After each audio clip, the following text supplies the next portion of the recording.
ভারত এবং পাকিস্তানের ভিতরে যে যুদ্ধ, এই যুদ্ধ যদি ফুল স্কেলে হয় তাহলে এর যে এফেক্ট আছে ওই এফেক্টে কিন্তু বাংলাদেশও প্রভাবিত হবে। যুদ্ধ তো লেগেই গেল মনে হচ্ছে। এই ভারত আর পাকিস্তানের যে যুদ্ধ, এটার ইতিহাসটা কি আপনার, মানে যদি দর্শকদের জন্য বলতেন যে কবে থেকে শুরু? 1947 সালে স্বাধীনতা লাভের পর থেকে এখন পর্যন্ত ভারত এবং পাকিস্তান মোট চারবার ফুল স্কেল যুদ্ধে গিয়েছে।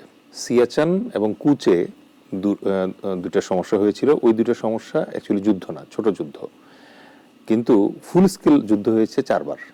1947-48 সালে প্রথম কাশ্মীর যুদ্ধ, 1965 সালে দ্বিতীয় কাশ্মীর যুদ্ধ, 1971 সালে বাংলাদেশের এখানে যে স্বাধীনতা যুদ্ধ, ওইখানে এই দুই দেশ মুখোমুখি হয়েছিল, এবং 1999 সালে কার্গিল যুদ্ধ, বা এটাকে আপনি তৃতীয় কাশ্মীর যুদ্ধ বলতে পারেন। এই যে যুদ্ধের ইতিহাস ভারত এবং পাকিস্তানের ভেতরে, এটা অনেকের মনেই আপনার মতো প্রশ্নের উদ্রেক করে যে কেন এই দুইটা দেশ বারবার যুদ্ধে একজন আরেকজনের সাথে যুদ্ধে জড়িয়ে যাচ্ছে।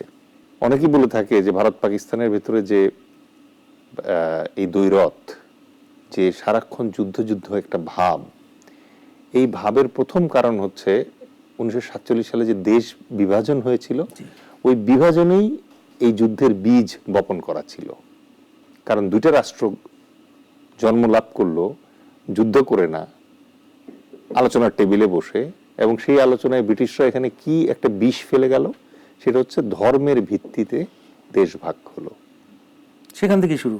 সো ধর্মের ভিত্তিতে যখন আপনি দেশ ভাগ করলেন, তখন শুরু হলো মাইগ্রেশন, বর্ডারের এপার থেকে ওপরে মাইগ্রেশন শুরু হলো। আপনি মূল উৎপাটন করা শুরু করলেন, এবং এর ফলে কি হলো, এটা ঘৃণার উদ্ভব হলো।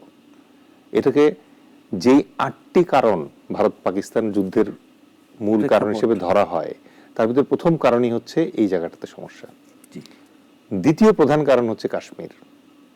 আচ্ছা, এই কাশ্মীরের সীমানা নির্ধারণ নিয়ে যে জটিলতা ব্রিটিশরা করে দিয়েছে, তার কারণে 3টা যুদ্ধ হয়ে গেল। কিন্তু এখন কাশ্মীর কি একটি স্বাধীন রাষ্ট্র হবে কিনা, কাশ্মীর ভারতের, কাশ্মীর কি পাকিস্তানের, নাকি অথবা কাশ্মীর কি ভাগাভাগি করে চীন, ভারত আর পাকিস্তানের, এই প্রশ্নের সমাধান হচ্ছে না বলেই এখন পর্যন্ত এটা নিয়ে টেনশন চলছে।